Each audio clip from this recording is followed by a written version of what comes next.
Jubilee హిల్స్‌లో గెలిస్తేనే TRS పార్టీకి ఆక్సిజన్ అని నేను గడిచిన కొద్ది రోజులుగా ఈ ఉప ఎన్నిక ప్రారంభమైన నాటి నుంచి చెప్తూనే ఉన్నా. వీడియోలు చేస్తూనే ఉన్నా. ఇప్పుడు తాజాగా ఇదే విషయాన్ని ఆయన ఇంకొక రకంగా చెప్పాడు. ఎవరు? కేసీఆర్.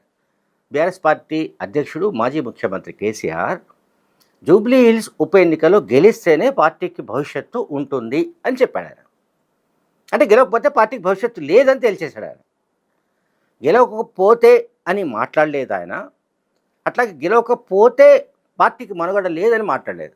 కానీ ఆయన మాట్లాడిన దాన్ని అట్లా కూడా అర్థం చేసుకోవచ్చు. ఆయన మాట్లాడేది ఏంటి? జూబ్లీ హిల్స్‌లో గెలిస్తేనే పార్టీకి భవిష్యత్తు ఉంటుంది. అంటే పార్టీకి మనుగడ ఉంటుంది. లేకపోతే పార్టీ కంప్లీట్‌గా భూస్థాపితం కింద లెక్క. ఆయన చెప్పలేదు కానీ ఆయన మనసులోని మాట అదే. ఎట్టి పరిస్థితిలో గెలవాలి, శాయశక్తులా ప్రయత్నించండి, విజయం మనదే. ఇవన్నీ సరే, ఓకే. అండ్ ఇంకొకటి, మనకొక నానుడి అనండి, సామెత అనండి ఒకటి ఉంది. పాతది, చాలా ఓల్డ్. క్షవరం జరిగితే తప్ప వివరం తెలియదు అని. కాంగ్రెస్ పార్టీ, ముఖ్యంగా రేవంత్ రెడ్డి తమను అధికారం నుంచి లాగి కింద పడేసిన తర్వాత, తమను అధికారం నుంచి దింపేసి ప్రతిపక్షంలోకి నెట్టివేసిన తర్వాత ఇప్పుడు కేసీఆర్కు కనువిప్పు కలిగింది. సాధారణంగా కేసీఆర్ తనకు తాను ఏమనుకుంటాడంటే, తనకు మరొక ఆల్టర్నేటివ్ లీడర్ లేడని అనుకుంటాడు. ఒకటి, నెంబర్ 1. రెండోది, బీఆర్ఎస్ పార్టీకి ఇంకొక ఆల్టర్నేటివ్ పార్టీ లేదని కూడా ఆయన అనుకుంటాడు. చాలా సందర్భాల్లో ఆ విషయాన్ని కూడా చెప్పాడు. టీఆర్ఎస్ పార్టీ ఆవిర్భవించింది తెలంగాణ ఎజెండాతో కనుక ఈ రాష్ట్రంలో ఆ తెలంగాణ వాదాన్ని పట్టుకొని నడుస్తున్న పార్టీ తెలంగాణ రాష్ట్ర సమితి కనుక అది సరే ఇప్పుడు బీఆర్ఎస్గా మారింది. సో బీఆర్ఎస్గా మారినా కూడా మా డిఎన్ఏ తెలంగాణ కనుక తెలంగాణలో మరొక పార్టీ ప్రత్యామ్నాయం కాదు. ఇంకొక రాజకీయ పార్టీ టీఆర్ఎస్కు ఇప్పుడున్న బీఆర్ఎస్కు ప్రత్యామ్నాయం కాదు. ప్రత్యామ్నాయం అయ్యే అవకాశాలు కూడా లేవు. అంటే ఆల్టర్నేటివ్ ఎమర్జీ అవకాశం కూడా లేదు. ఇది కేసీఆర్ చెప్తున్న మాట చాలా కాలంగా. కానీ తాజాగా ఫామ్ హౌస్లో, ఎర్రవెల్లి ఫామ్ హౌస్లో, తన ఫామ్ హౌస్లో జూబ్లీ హిల్స్ ఉప ఎన్నికల్లో గెలవడం ఎలా అనే అంశం పైన ఆ పార్టీ నాయకులందరినీ పిలిపించి ఒక సమావేశం నిర్వహించాడు ఆయన. ఆ సమావేశంలో కేసీఆర్ ఏమేమి మాట్లాడాడు ఏమిటన్నది వీడియో రాలేదు, కానీ అన్ని పత్రికల్లో కూడా ప్రముఖంగా ఆయన మాట్లాడిన మాటలు, విషయాలన్నీ కూడా వచ్చాయి. సో అందులో నుంచి చెప్తున్నాను నేను.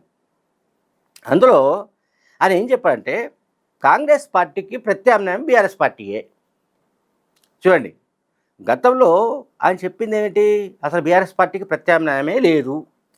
అక్కడి నుంచి సీన్ కట్ చేస్తే ఇప్పుడు కాంగ్రెస్ పార్టీకి, అంటే రాష్ట్రంలో అధికారంలో ఉన్న కాంగ్రెస్ పార్టీకి ఆల్టర్నేటివ్ ఏదైనా ఉన్నది అంటే ఒక రాజకీయ పార్టీ బీఆర్ఎస్ మాత్రమే అని కేసీఆర్ చెప్పాడు. ఆయన ఇంకేం చెప్పాడు?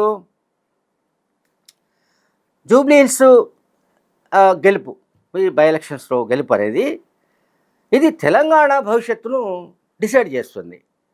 చూడండి, తెలంగాణ భవిష్యత్తును డిసైడ్ చేస్తుంది, యాజ్ వెల్ యాజ్ పార్టీ భవిష్యత్తును డిసైడ్ చేస్తుంది. బీఆర్ఎస్ పార్టీ భవిష్యత్తుకు అండ్ తెలంగాణ భవిష్యత్తుకు కూడా ఇది ముడిపడి ఉందని చెప్పాడు ఆయన. అండ్ నెక్స్ట్ ఎలక్షన్స్లో మళ్ళీ బీఆర్ఎస్ పార్టీ అధికారంలోకి రావాలంటే కూడా ఇది ఒక బెంచ్ మార్క్ అని చెప్పాడు. ఇది ఒక లిట్మస్ టెస్ట్, ఇది ఒక పరీక్ష. ఈ పరీక్షలో మనం నెగ్గితేనే మన పార్టీకి మనుగడ ఉంటుంది, మన రాష్ట్రానికి భవిష్యత్తు ఉంటుంది. అట్ ద సేమ్ టైం మళ్ళీ మనం అధికారులకు రావాలంటే కూడా ఇది ఒక ఇంపార్టెంట్ మెట్టు, ఈ మెట్టు ఎక్కాల్సిందే అన్నది కేసీఆర్ ఆంతర్యం. అండ్ ఆయన ఇంకేం చెప్పాడు?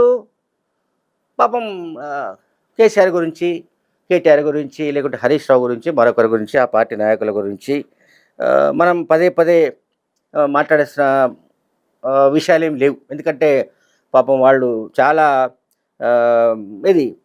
చాలా శ్రమ పడ్డారు. వాళ్ళు తెలంగాణ రాష్ట్రం రాగానే, వాళ్ళకి అధికారం రాగానే తెలంగాణ భవిష్యత్తు కోసం, తెలంగాణ అభివృద్ధి కోసం 24 అవర్స్ పనిచేశారు, 24/7 పనిచేశారు. కేసీఆర్ ఇప్పుడు తాజా సమావేశంలో ఇరవై ఫామ్ సమావేశంలో మాట్లాడుతూ ఆయన చెప్పింది ఏంటంటే 10 ఏళ్ల పాటు పస్తులుండి పైసా పైసా కూడబెట్టామని చెప్పాడండి. 10 ఏళ్ల పాటు పైసలుండి పైసా పైసా కూడబెట్టినాము. ఇప్పుడు ఆర్థికంగా తెలంగాణ పూర్తిగా వెనుకబడిపోయింది. ఇది రేవంత్ రెడ్డి రాగానే వెనుకబడిపోయింది. ఈ పస్తులుండి పైసా పైసా కూడబెట్టినం అనే విషయాన్ని కాంగ్రెస్ మంత్రి జూపల్లి కృష్ణారావు చాలా తీవ్రంగా అటాక్ చేశాడు. తెలంగాణ ఏర్పడగానే టీఆర్ఎస్ అధికారులకు రాగానే కేసీఆర్ ముఖ్యమంత్రి కాగానే అంతకుముందు తిండికి కూడా గతి లేని వాళ్ళు, అంతకుముందు ఒక కారుకు కూడా గతి లేని వాళ్ళు వేల కోట్ల రూపాయలు ఒక్కొక్కరు దంచి పారేశారు అని మంత్రి జూపల్లి కృష్ణారావు ఆరోపించాడు. మంత్రి జూపల్లి కృష్ణారావుకు బీఆర్ఎస్ పార్టీ వాళ్ళు జవాబు చెప్పాలి. ఎందుకంటే ఇక్కడ కేసీఆర్ ఏం చెప్పాడు, 10 ఏళ్ల పాటు మనం పస్తులున్నాము, పైసా పైసా కూడబెట్టి ఈ తెలంగాణ ప్రజల్ని ఎట్లా కాపాడాలి, తెలంగాణ ప్రజల సమస్యల్ని ఎట్లా పరిష్కరించాలి అని పరిపరి విధాలుగా ఆలోచించి వాటికి పరిష్కార మార్గాలు కనుక్కొని వాళ్లకు అంటే ప్రజలకే మేలు చేసే విధమైన కార్యక్రమాలు అమలు చేశాము అనేది కేసీఆర్ చెప్పిన మాట. అండ్ చక్కదనంగా నడిచే బీఆర్ఎస్ ప్రభుత్వాన్ని పోగొట్టుకున్నామని జనం బాధపడుతున్నారు. ఇది మళ్ళా జనం మీదకి తోసేయడం, ఈ ప్రజల మీదకి తోసివేయడం అనే ఒక స్కీమ్ 2023 డిసెంబర్ నుంచి నడుస్తుంది. ఈ స్కీమ్ ఏంటంటే ప్రజలు దోషులు, డైరెక్టే చెప్పకపోవచ్చు. ప్రజలు తప్పు చేశారు, ప్రజలు తప్పు చేసినందువల్ల కాంగ్రెస్ అధికారంలోకి వచ్చింది, లేదా కాంగ్రెస్ పార్టీ చేసిన మోసాలకు ప్రజలు మభ్యపడి భ్రమపడి బీఆర్ఎస్ కంటే కాంగ్రెస్ వాళ్లతో ఏదైనా ఇంకా మంచి ప్రయోజనాలు వస్తాయని అనుకొని మోసపోయి వాళ్ళు ఓట్లేశారు. లేదా ఇంకొక రకంగా వాళ్ళు ఓట్లు వేశారు. మొత్తం మీద తప్పు చేశారండి. ఆ విషయం ఇప్పుడు కనుక్కొని ఇన్ని నెలల తర్వాత అంటే ఇప్పుడు 22 నెలలు దాటిపోయాయి ఆల్మోస్ట్. సో ఇప్పుడు బాధపడుతున్నారట, బీఆర్ఎస్ పార్టీని పోగొట్టుకున్నట్టుగా జనం బాధపడుతున్నారంటూ కేసీఆర్ కామెంట్ చేశాడు. అంటే ప్రజల్ని ఇంత చులకనగా చూస్తున్నారో వీళ్ళు, ప్రజల పట్ల వాళ్ళకున్న అవగాహన ఏమిటో మనం అర్థం చేసుకోవచ్చు. ఈవెన్ కేసీఆర్ కూడా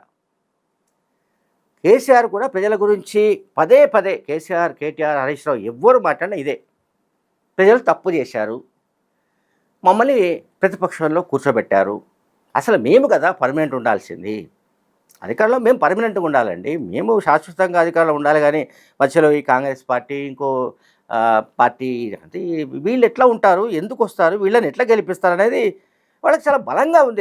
ఏదో మైండ్ సెట్ వాళ్ళు చాలా ఫిక్స్ అయిపోయి ఉన్నారు. వాళ్ళు శాశ్వతంగా అధికారం మాదే అని వాళ్ళు పాపం చాలా ఒక దాంట్లో ఉన్నారు, ఒక ట్రాన్స్లో ఉన్నారు వాళ్ళు. ఆ ట్రాన్స్లో నుంచి రేవంత్ రెడ్డి తీసి పక్కన పారేశాడు ఒక్కసారి. దాంతో వాళ్ళకి ఇప్పుడు అసలు వశపడడం లేదు, అంటే ఊపిరి సలపడం లేదు. అందువల్లనే ఈ జూబ్లీహిల్స్ ఉప ఎన్నిక గెలవాల్సిందే, గెలవకపోతే ఇక భవిష్యత్తు లేదు, లేకపోతే తెలంగాణకు భవిష్యత్తు లేదు. అండ్ ప్రజలు ఇప్పుడు ఎట్లాగూ వాళ్ళకి కనువిప్పు కలిగింది. అకార్డింగ్ టు కేసీఆర్ ఏంటంటే ప్రజలకు ఇప్పుడు కనువిప్పు కలిగింది ఇంతకాలం తర్వాత. అయ్యో, ఒక గొప్ప మంచి ప్రభుత్వాన్ని మనం పోగొట్టుకున్నాము, మళ్ళీ ఆ ప్రభుత్వాన్ని తీసుకొచ్చుకోవాలి అని వాళ్ళు ఫిక్స్ అయిపోయారు మైండ్లో. ఎవరు జనం ఫిక్స్ అయిపోయినట్టుగా వీళ్ళు ఫిక్స్ అయిపోయారు. కాబట్టి అధికారంలోకి తీసుకురావాలి అని కేసీఆర్ అన్నాడు. అని చివరిలో అంటే ప్రసంగంలోని బిట్స్ చెప్తున్నాను నేను. ఆయన ఇంకొక మాట కూడా అన్నాడు, జూబ్లీహిల్స్లో ఒక రౌడీ షీటర్ నిలబెట్టి ప్రజల విఘ్నతకు వదిలిపెట్టేసిందట కాంగ్రెస్ పార్టీ. ఎవరు rowdy sheeter? Naveen Yadav. Congress party తరపున పోటీ చేస్తున్న నవీన్ యాదవ్ రౌడీ షీటర్ అని కేసీఆర్ ఆరోపిస్తున్నాడు. చూడండి, నవీన్ యాదవ్ రౌడీ షీటరా కాదా అనేది అది జూబ్లీహిల్స్ కాన్స్టిట్యుయెన్సీలోని ప్రజలకు తెలుసు. సో ఇక్కడ ఏం చేయదలుచుకున్నాడు కేసీఆర్ అంటే, కేసీఆర్ జనాన్ని ఏమంటాం జనం ఆలోచనలను పక్కదారి పట్టించడంలో కానీ, లేకుంటే జనంలో ఒక కొత్త పాయింట్‌ను సంధించడంలో గానీ కేసీఆర్ దిట్ట.